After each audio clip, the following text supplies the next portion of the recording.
Hello students. तो आज हम ज़ीरो ऑर्डर के एग्जाम्पल करने के बाद फर्स्ट ऑर्डर रिएक्शन का पार्ट 1 देखने वाले हैं। ठीक है, तो बहुत ज़्यादा टाइम वेस्ट नहीं करते, सीधा स्टार्ट करते हैं। First order reaction.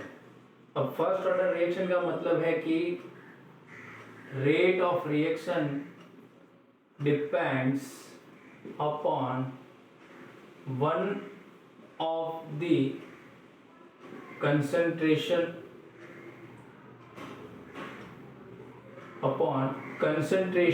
of one of the reactants।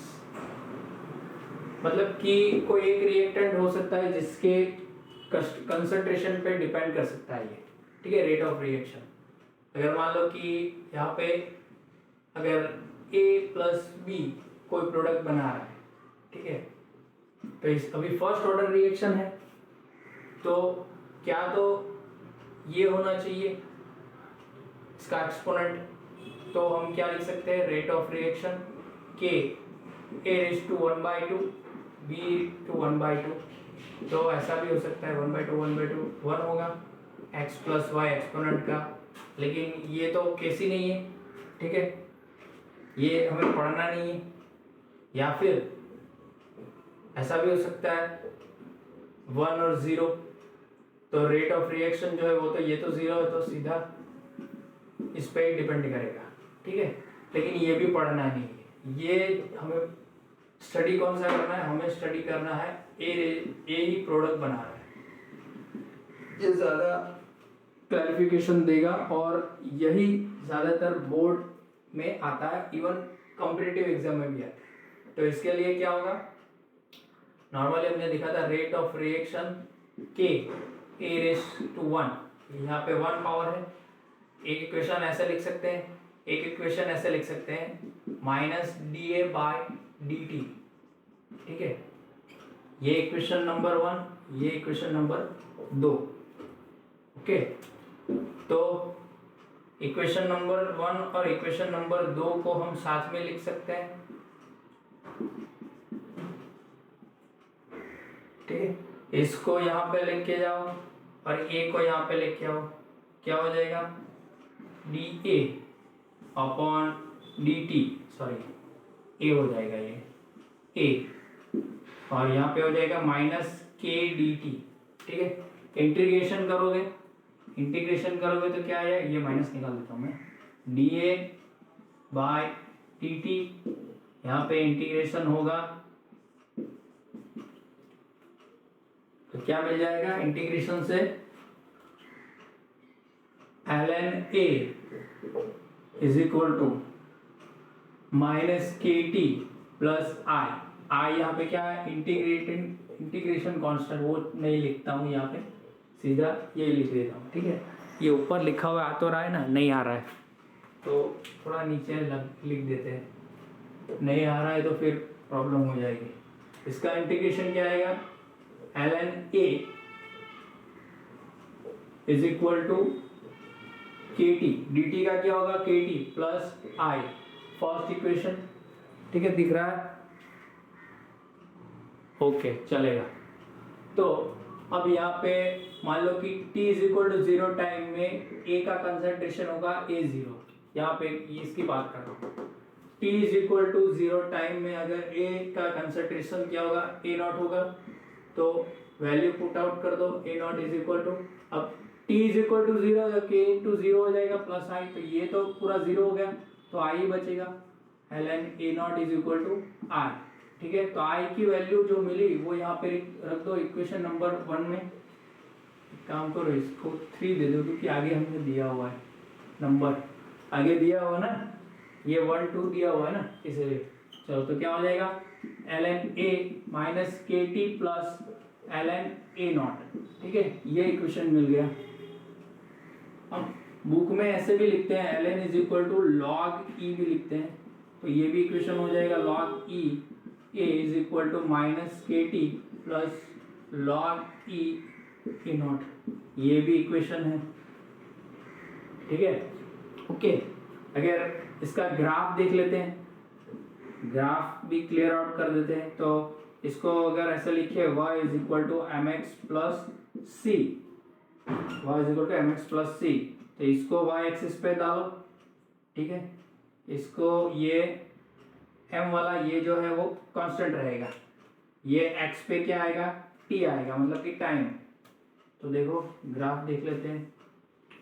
Graph पे y पे कौन है, log e concentration of reactant, ठीक है, कॉन्सेंट्रेशन ऑफ रिएक्टेंट है ये, यहाँ पे टाइम 0, ठीक है, और यहाँ पे होगा टाइम। अब टाइम 0 है, यहाँ पे लिखा time 0 is equal to A naught, A का कंसंट्रेशन क्या होगा, ए नॉट होगा, तो यहाँ पे टाइम 0 पे कंसंट्रेशन ए नॉट होगा। जैसे जैसे टाइम बीतेगा रिएक्टेंट का कंसंट्रेशन क्या होगा, डिक्रीज होगा, क्या होगा, डिक्रीज होगा, ठीक है। तो यहाँ पे स्लोप की वैल्यू क्या आ जाएगी, स्लोप और tan theta is equal to minus k की आएगी, क्या आएगी, m is equal to minus k ना, तो माइनस के की वैल्यू आएगी। रिएक्टेंट के लिए ऑलवेज डिक्रीमेंट डिक्रीज ही होता है, तो माइनस के वैल्यू आएगी, यहाँ पे जो भी होगा वो माइनस के की वैल्यू होगी, ठीक है। और ये तो कांस्टेंट है सी, कांस्टेंट ही रहेगा, ए नॉट क्या रहेगा, कांस्टेंट ही रहेगा। ये क्या है, इनिशियल कंसंट्रेशन, ये क्या है, इनिशियल कंसंट्रेशन, वो तो जैसा है वैसा ही रहेगा, ओके क्लियर। तो ये ग्राफ हो गया। और बहुत सारे बुक्स में ऐसा लिखा होता है कि log e ln, इसको अगर log 10 बेस पे बताओ तो क्या वो लिख सकते हैं, 2.303 log 10 ऐसा लिख सकते हैं, ओके। तो ये ऐसा लिख सकते हैं हम log, सॉरी काम कीजिए, अगर ये जो है kt को यहाँ पे ले जाए, इसको यहाँ पे लेके आए, क्या हो जाएगा, kt ऐसा ही रहेगा, log e A not minus log e a हो जाएगा। देखो यहाँ पे दिख रहा है, इसको यहाँ पे ले गए तो ये पॉजिटिव हो गया, अब इसको यहाँ पे ले आए तो ये नेगेटिव हो गया, इसलिए इसको यहाँ पे लिख दिया, पहले ये नेगेटिव इस साइड लिख लिया, ठीक है। तो यहाँ पे मैं क्या लिख सकता हूँ, इसको log e a not by a लिख सकता हूँ, या ln को ऐसे लिखते थे ना, a नॉट बाय a ऐसा लिख सकते हैं, क्योंकि अगर माइनस में होगा, ठीक है, ऐसा अगर माइनस में होगा तो इसको ऐसा लिख सकते हैं, तो वही लिखा हुआ है, ठीक है। अब क्या करो, log e जो है वो इस तरीके से लिखो, 2.303 इंटू log 10, तो क्या हो जाएगा 2.303 log 10 a not upon a, ठीक है। ये इक्वेशन हो गया। t को यहाँ पे लेके आओ तो क्या हो जाएगा 2.303 t log 10 a not upon a, ठीक है। ये इक्वेशन बन गया, किसका इक्वेशन है ये, it is the integrated equation for first order reaction, ठीक है।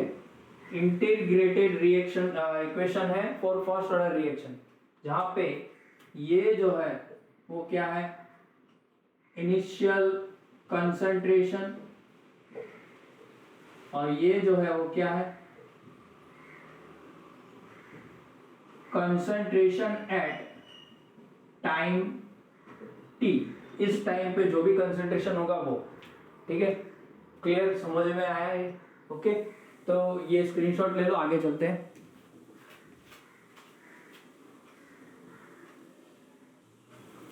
चलो अब ये इक्वेशन जो है वो हमने अचीव किया है, ठीक है, जो इंटीग्रेटेड इक्वेशन है। अब इसको मैं ऐसा लिख सकता हूँ log 10 a not upon a is equal to, ये जो चीज है वो यहाँ पे लेके जाओ तो क्या हो जाएगा kt अपॉन 2.303, ठीक है। अगर मान लो कि टाइम 0 है, ये टाइम 0 है, ये पूरा क्या हो जाएगा 0 हो जाएगा ना, ये पूरा क्या हो जाएगा 0 हो जाएगा, ठीक है।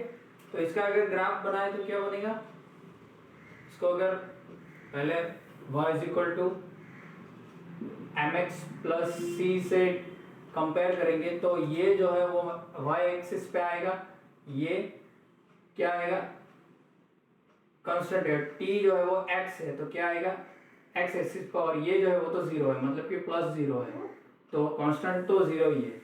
तो क्या आएगा ग्राफ पे यहाँ पे टाइम आएगा, एक्स एक्सिस पे क्या है, टाइम है, वाई एक्सिस पे क्या है, log 10 a not upon a, ठीक है। तो क्या आएगा, अभी स्लोप देखो, अभी ये जो है वो डायरेक्टली प्रोपोर्शनल है के से, मतलब कि ये जो है वो क्या आएगा, नेगेटिव के नहीं है, मतलब कि इंक्रीज होगा लीनियर में। क्यों, ये डायरेक्टली प्रोपोर्शनल है ना के से, देखो आप सीधा के है क्या है न्यूमरेटर में, तो ये बढ़ेगा तो ये भी बढ़ेगा, के की वैल्यू भी बढ़ेगी, मतलब स्लोप या फिर tan थीटा बोल दो, क्या आएगा के की वैल्यू k अपॉन 2.303, ये जो वैल्यू है वो है, t तो क्या है x है, यहाँ पे t क्या है, यहाँ पे इंटू एम एक्स है ना, तो m वाली चीज पूरी ये है k अपॉन 2.303 इंटू टी, मतलब कि t क्या है, x है, ठीक है, मैंने लिखा हुआ है। तो ये जो ग्राफ है वो इसका होगा, ठीक है, क्लियर, ओके, समझ में आया। अब ये इक्वेशन हमने देखी हुई थी, हमने इक्वेशन देखी थी कि ये बनाई जो थी पहले क्या थी, log a is equal to minus k t plus log a naught, ये बनाई हुई है आगे, ठीक है। तो अब क्या करो, माइनस के टी को ऐसे ही रखो, इसको यहाँ पे लेके आओ, क्या हो जाएगा, log a minus log a not is equal to minus k T. तो इसको कैसे लिख सकते हैं, log a log e है ना, चलो कोई नहीं, ठीक है, हाँ, log a अपॉन क्या होगा, a नॉट, ठीक है, माइनस के टी, ये हो सकता है, वो लॉग वाली जो हमने जो माइनस में आएगा तो वो क्या डिनोमिनेटर में लिख सकते हैं, वैसा ही लिखा हुआ है, ठीक है। अब एक चीज आपको मालूम, log e x is equal to e raise to log e x sorry y, ये इक्वेशन देखा होगा, log e x is equal to y, ठीक है। तो वाई क्या है, ये है, x क्या है, a ये है, ठीक है। तो इसको हम क्या लिख सकते हैं, x is equal to e raise to y, ऐसे लिख सकते हैं। तो क्या यहाँ पे क्या होगा,